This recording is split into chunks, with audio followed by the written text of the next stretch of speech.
Good morning, everyone. I think we've got a fairly full Zoom room and courtroom today. We'll get started here in just a few moments.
Before we get started, does anyone have any announcements? I know we've got some things going through the chat for the clerks. No?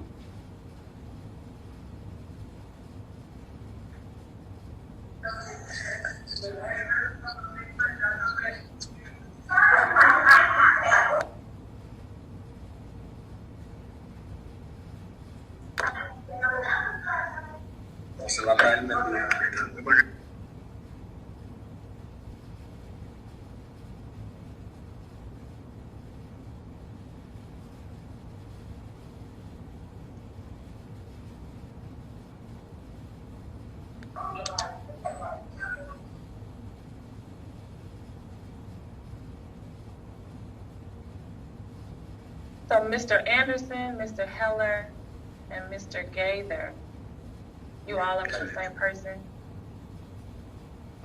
This is Lars Anderson, and I represent Mr. Ozuna in this hearing this morning. Okay, so I'm going to put your information on the order then. And good morning, this is Ronald Gaither, outside counsel for the Atlanta Braves, along with Mr. Greg Heller, Chief Legal Officer for the Atlanta Braves. We are here observing. Okay, thank you. Thank you. Okay, we've got courtroom 1 is ready. We're getting ready, it looks like.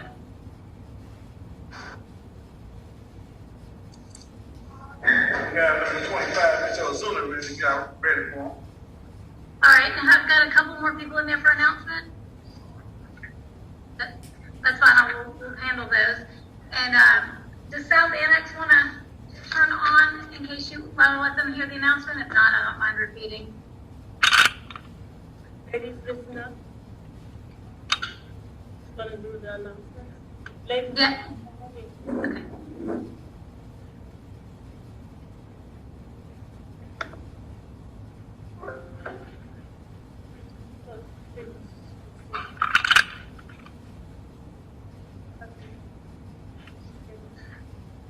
Good morning, Judge. This is Craig Lewis. When you're ready, I've got one, position 21, I believe, on your calendar. And have a great day. I'm going to get my jacket on while you handle that other matter first. No problem, thank you. All right, so addressing the South Annex and courtroom 1, the defendants that we have available, this is your felony first appearance calendar. I'm Judge Osby, and the purpose of today's calendar is to let you know what your charges are and hear your criminal history from pretrial services, as well as hear an argument from your defense attorney and the state as to their recommendations, and determine if bond is appropriate in this case, and if so, how much. We want to remind you have the right to remain silent. We suggest that you use that right so that you don't accidentally say something that could affect your case going forward. These are recorded, and it's best to use your right to remain silent for these proceedings. And I believe we're going to start with 25. Yes, ma'am. Okay. Oh, he's in medical. Okay. All right. So I've got Marcel Ozuna Alfonso, and this is an aggravated assault, strangulation, battery, family violence, case number 21 CP 200264. And pretrial, you're welcome to go at your convenience. Judge, the interpreter is on the line. Oh, hi there. Okay, one moment. I'm going to stop for just a second. Does anyone know whether or not we need the interpreter for today or any of the hearing?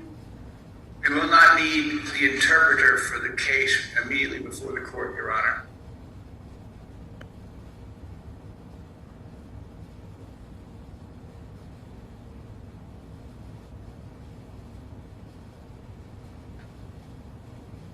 And good morning, Your Honors. Simone Hilton for the state of Georgia on position 25. Thank you, ma'am. And courtroom 1, do you need an interpreter for anybody coming from your room for the calendar? No, Judge, we don't. Thank you so much. All right, it appears you are released, Mr. Laris. Thank you so much for appearing. Thank you, Judge. Appreciate it. All right. Have a great day. Thank you. Okay. All right, so, oh, hi, Ms. Ash. We can hear the defendant's criminal history whenever you're ready. Good morning, Your Honor. Defendant does not have any prior arrests on file, Your Honor. The defendant does not appear to be a resident of the metropolitan area and provided a Florida address during the booking process. That's it, Your Honor. Okay, thank you.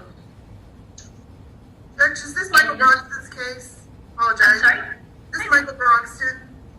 No, this is position 23, Ozuna. All right, so I think we've got Mr. I want to make sure it's Lars Anderson. Yes, ma'am. If you'd like to make an argument here, we're welcome to hear from you. Yes, Your Honor. Thank you very much. We come before the court, Mr. Ozuna and myself, with certainly an understanding and appreciation for the gravity of the charges brought against him over the weekend. I respectfully submit that there are other and additional facts which will come forward, which will put this incident in a more proper perspective. That being said, I will tell the court that Mr. Ozuna and his wife are married, and at best it is described as a toxic relationship. 1 year ago, almost to the day this weekend, Ms. Ozuna was arrested in Florida for hitting Mr. Ozuna with a soap dish, causing a cut over his eye. The couple got past that. Over the weekend, there was a physical altercation. We certainly have read the incident report and we're aware. We understand the officers may have witnessed certain events at the end of this altercation. However, there were events preceding. It is my understanding that the parties are working to divorce themselves from each other. A little edification on the information provided to the court.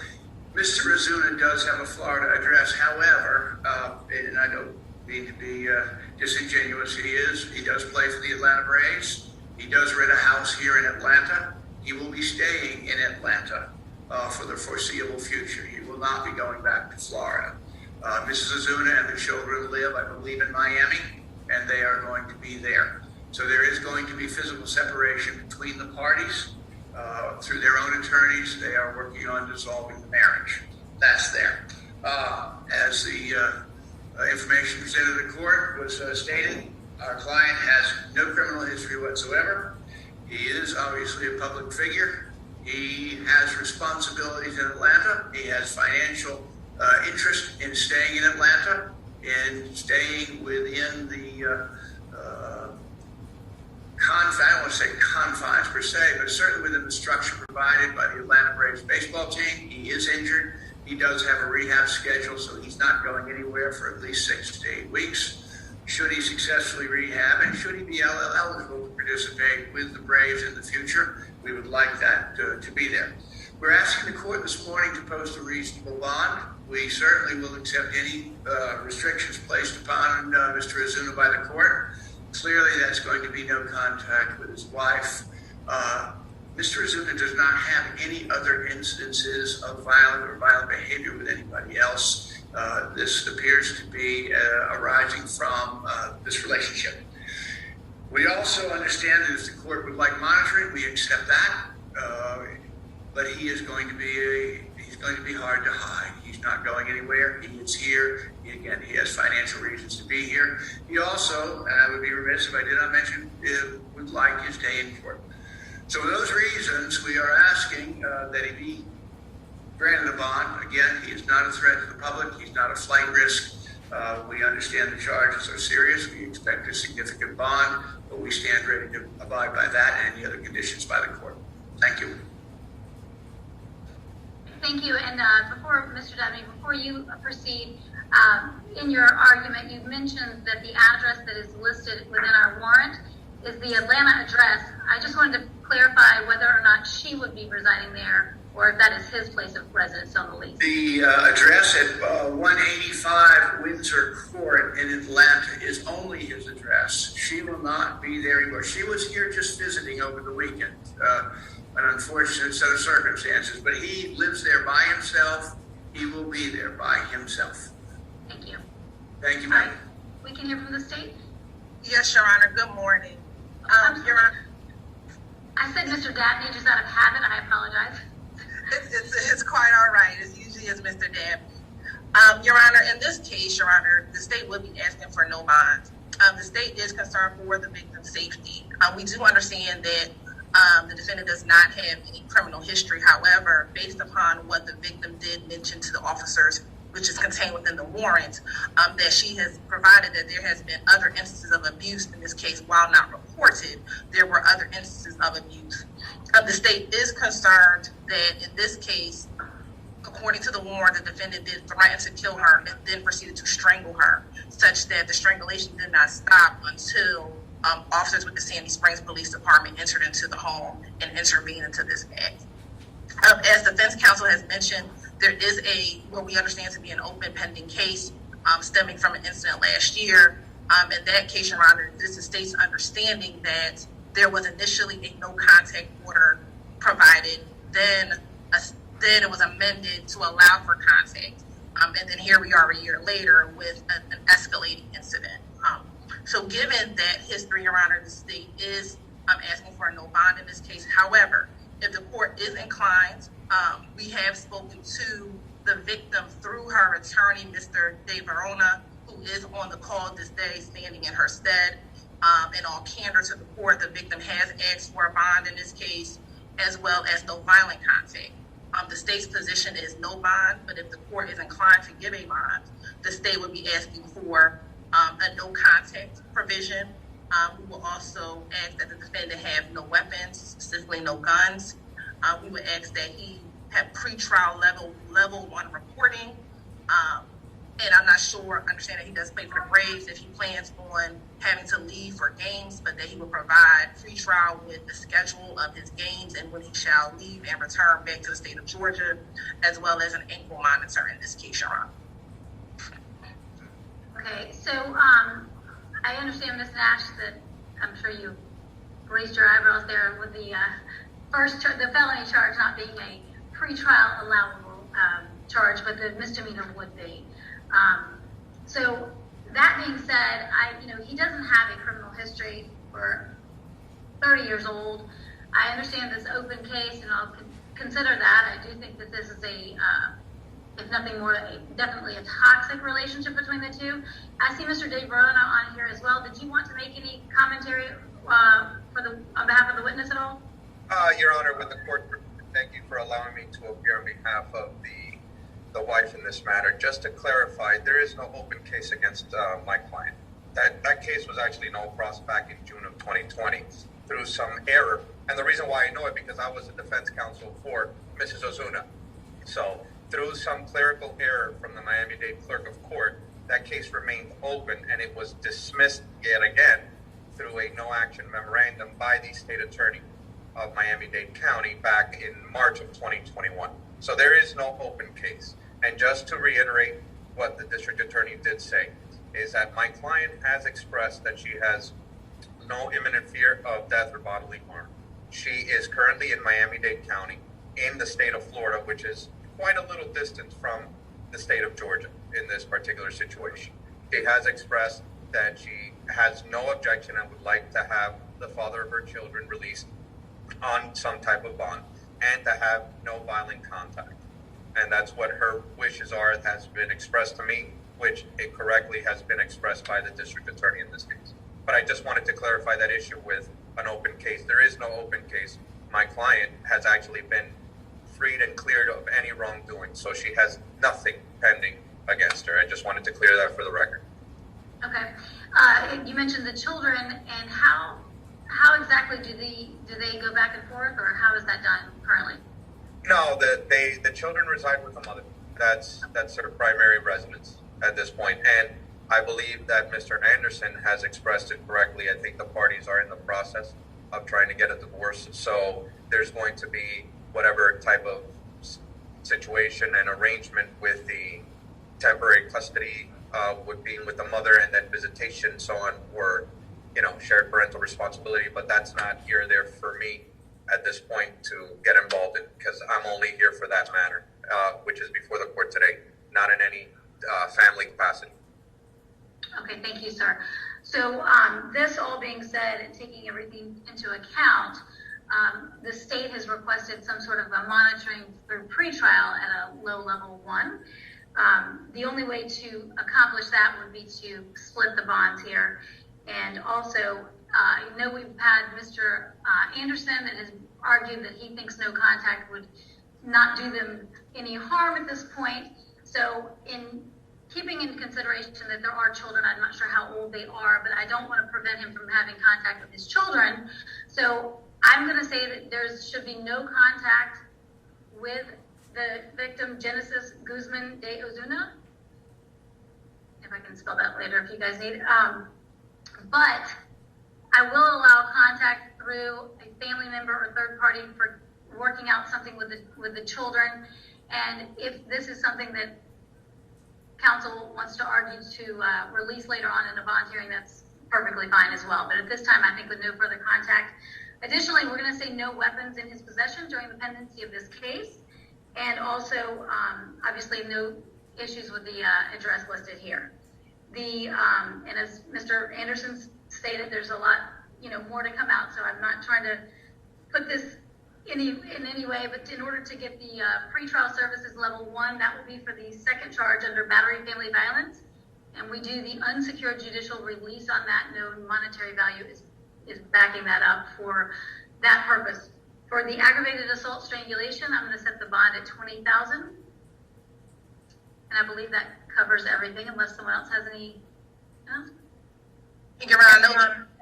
I'm sorry. Go ahead. I know this is probably clear, but we would ask that they reside. I know they're getting ready to have a divorce, but have it be clear that they reside in 2 separate locations during the pendency of the case. Yes, apparently the rental home here, the Windsor address is his alone, and she actually has a residence in Florida. That's correct, Your Honor. We will be maintaining that address. Should we see something changing, we'll obviously get in touch both with the court and with this, is it Ms. Hilton? I apologize, Ms. Hilton's office to request permission. Thank you. And pretrial services for the just monitoring of the location is a level 1, which is a monthly reporting. Currently, I believe it's telephone or Zoom or email type reporting. So that's just to monitor through keeping up to date with everything. Obviously, the court date is not set at this time. Those are coming in the mail. Due to the pandemic, we don't have one for you immediately in this proceedings. So that will just be mailed out. Just be on the lookout for it. It is just a regular mail. If anybody's address changes, make sure to update that with the court, and we'll go from there. I just wanted to confirm for the order. I have 185 Windsor Cove, Atlanta, Georgia. Can I get a zip code, Mr. Anderson? You can, and I have it on a Amazon box, 30328. Thank you. Amazon Prime will get you to that address, so I'm sure that's correct. Also, Judge, I have a question for the bond order. I know you mentioned there can be relations via third party. How would you like me to word that? Contact regarding children only through third party. Thank you. If I may suggest, I apologize. If I may suggest, I believe Mr. Azuna's sister would acceptable to all parties. She obviously is a responsible adult, but I will obviously let Mr. DeVerona speak to that, or we can leave it. But our suggestion is that Mr. Azuna's sister be the intermediary to make sure to pick up the children and bring them to the father. And Judge, what I can do just to try to expedite it, reach out to my client and see if that's acceptable within the next 10, 15 minutes if possible. Okay, that's completely fine, and I'm happy to put that name on the order, or just sister of Mr. Azuna. However, as long as, if this one doesn't work out, I'm not opposed to having another neutral party or family member that they're both in agreement on, and I'm sure that two attorneys could get together to modify that, being that it's open to someone who is neutral, willing to serve. And with the court's permission, I can contact Mr. Anderson and Ms. Hilton, and we can work it out, I'm sure.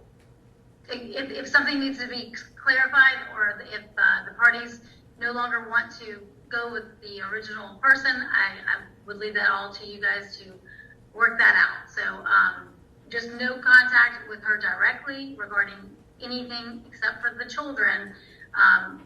Of course, those sometimes have immediate needs, and those are, I don't want those to go unlooked at. So this also means that Snapchat, Facebook, Messengers, whatever, Cash App, I don't care. It's all contacts. So don't even think about her at all, if that's keep you out of violation of that. So that being said, I believe that concludes this case. Your Honor, one last thing. I know you're ready to move on. Just two things. The state did ask for an ankle monitor. Are you not requiring that? And then two, we did ask for if he has to leave the state of Georgia to provide pretrial services with his schedule, or is the court not ordering that as well? Yes, so pretrial services will monitor the location if there is travel involved. Obviously, with his occupation, he's going to have some travel involved, provided that he is playing out of state or something. I believe that there's no immediate harm or threat that he is going to flee. I think that's not something that I'm concerned about at this time. I believe that his lawyer and himself will make it back to handle whatever business he has as the case unfolds, and that pretrial having some sort of monitoring will be sufficient. Okay, thank you. And I'm going to put my contact information in there so you can have it, Ms. Anderson, in the chat. Thank you very much. I appreciate it, and I'll return an email with our contact information also. Okay. Your Honor, that concludes my business before the court. May I be excused? You may. Thank you so much for appearing today. And Thank you. Your Honor, may I please make one quick announcement? There are no levels on misdemeanor. Oh, that's right. Yeah, sorry. We're just straight. It's all level 1. So yes, sorry, Mr. DeVerona. And may I be excused as well, Your Honor? Yes, you may. Thank you for appearing here today on your behalf. Thank you. may I be excused as well, Your Honor? Yes, absolutely. Thanks for appearing here today. Thank you. All right, so we've got now, who is going to be second on our calendar?